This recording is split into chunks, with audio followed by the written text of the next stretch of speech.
Здравейте, прекрасни приятели! Днес искам да поговорим за здравето на щитовидната жлеза, тъй като този малък орган е изключително важен за всички хормони и промени, които настъпват в организма ни.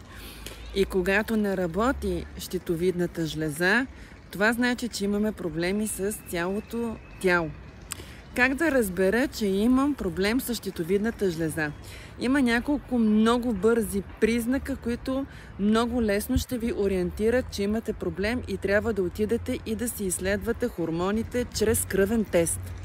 И така, ако първото нещо качвате килограми без да се храните или да се храните обичайно, но въпреки всичко надавате на тегло, трябва да направите този тест.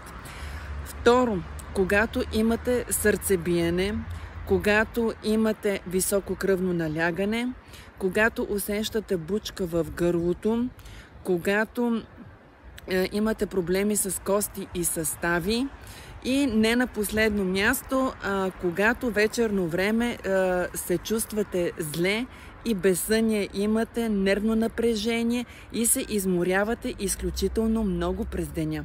Това са такива признаци, които могат да са показател за много и различни болести, но най-често са свързани с неработеща щитовидна жлеза.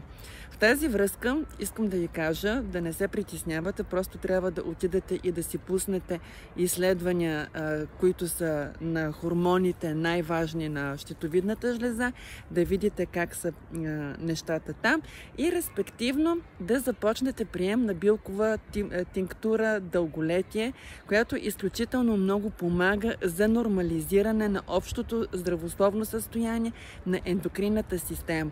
Така че има решение, важното да се вземат мерки на време. Това беше от мене.